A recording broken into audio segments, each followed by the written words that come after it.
Pastor, Hum, eu orei aqui. Nessa questão de papéis aí, entraria também a questão de, por exemplo, na igreja, os membros entenderem, cada um entender qual o seu papel dentro da igreja. Por exemplo, porque eu falo assim a questão de que, por exemplo, uma igreja com 200 membros, às vezes você não tem ali como posso dizer, uma tarefa específica para cada um, né? Às vezes, ou até teria, mas muitas vezes isso não é visto muitas vezes pela igreja, né? Às vezes entra pessoas na igreja e com o tempo eu não sei se elas acabam até abandonando ou indo porque não saber o seu papel dentro daquela comunidade ou por não se encaixar dentro de algo. Eu, assim, pelo tempo que eu tenho de cristianismo, assim, eu percebo um pouco disso dentro da igreja, né? Que muitas vezes vem membros e se vai, vem, né? Membros e se vai membros. E agora, e o que eu percebo um pouco é essa questão dos papéis, porque muitos você vê que não fica ou foi porque não entendeu o papel dela ali dentro. Não sei se cabe isso dentro disso que sim, sim, está se Ari. falando. É, Ari, eu estou gastando esse tempão todo no primeiro é, bloco e no segundo bloco para sim. realmente pontuar para vocês.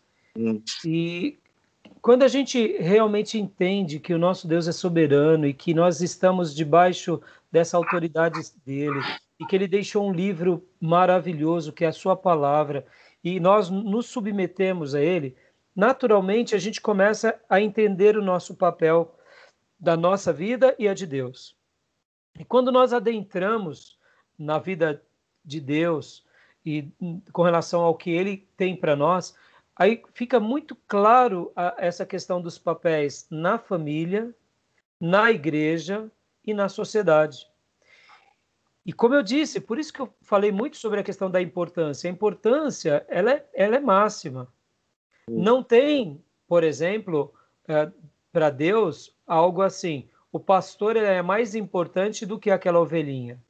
No entanto, a questão dos papéis. Mas quando eu, na minha família, já vivo conflitos de papéis, no trabalho, já vivo conflitos de papéis, na sociedade, vivo conflitos de papéis, quando eu chego dentro da igreja, eu também vou fazer o quê? Eu vou fazer aquilo pelo qual eu fui ensinado. Por isso, Ari, que quando eu estou numa igreja, e naquela igreja, essa questão dos papéis, elas são zeladas, são respeitadas, aquelas pessoas que vão entrando, que não foram ensinadas sobre essa questão de papéis, elas vão sendo remodeladas, elas vão se reorganizando. Agora eu pergunto, Ari, você acha que muitas vão querer aceitar isso? Claro que não, porque aqui é um choque de cultura, é um choque de princípios. E eu pergunto para você, e aí, qual a opção que a gente tem? A gente, como pastor, Ari, não tem muita opção. A gente tem que se posicionar. A gente tem que ensinar o que é verdade. E a gente tem que colocar os valores de Deus como as coisas mais importantes para a igreja. Por exemplo, Ari, eu falei esses dias com um obreiro sobre uma situação. É um obreiro que está vindo para a nossa igreja, e aí ele tomou uma iniciativa, tudo. E aí eu falei para ele, filho, olha, é assim, ó, aqui na nossa igreja local, eu caminho assim, e eu te quero assim. Na conclusão do meu diálogo, eu disse assim, olha, esse diálogo eu perco obreiro, hum. porque não é uma coisa que o obreiro quer ouvir. Mas nesse diálogo, se o obreiro for ensinável, eu ganho um soldado que vai aplicar essa lição na casa dele, na vida dele, e a gente vai caminhar em muita sincronia.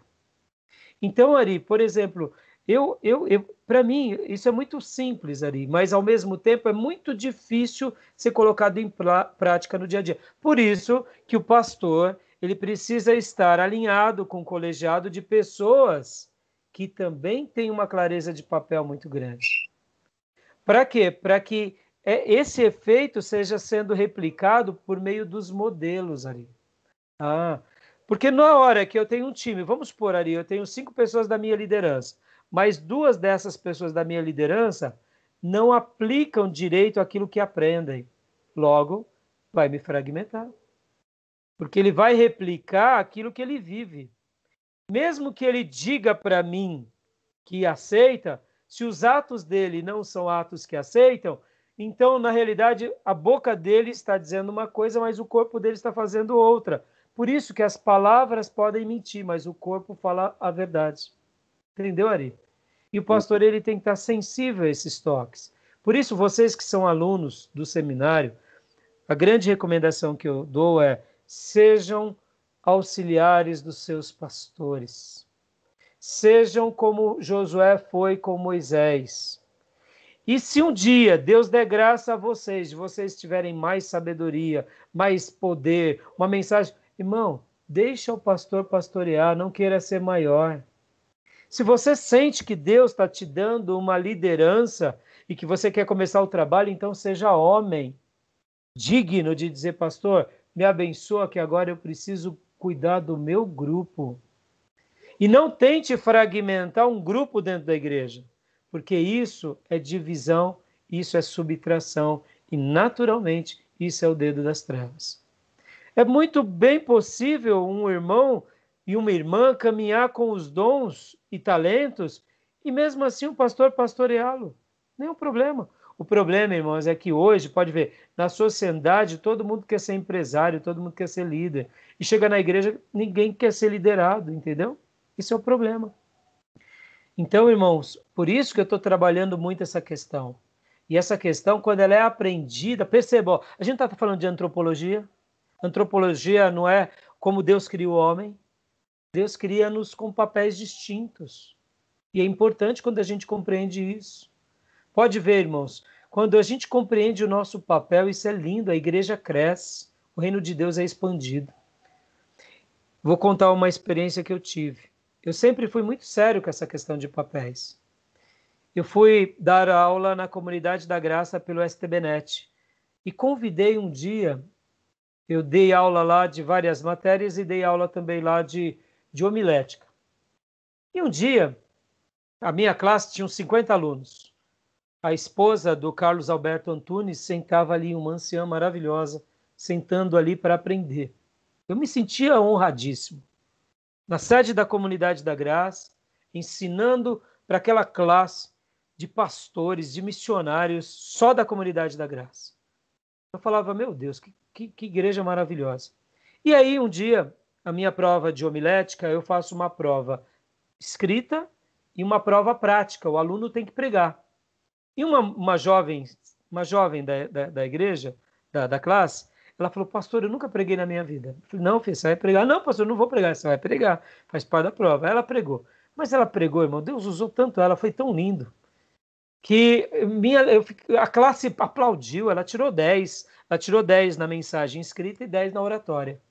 E eu com aquele gesto pastoral para fortalecê-la, para ensiná-la mais, eu cheguei para ela e disse assim, filha, eu quero que você vá pregar um dia na minha igreja. Pastor, eu falei, sim, sou pastor de uma pequena igreja lá em Ferraz de Vasconcelos, você vai pregar. Mas na sua igreja? Eu falei, sim, minha igreja é o tamanho dessa sala, filha, fica tranquila.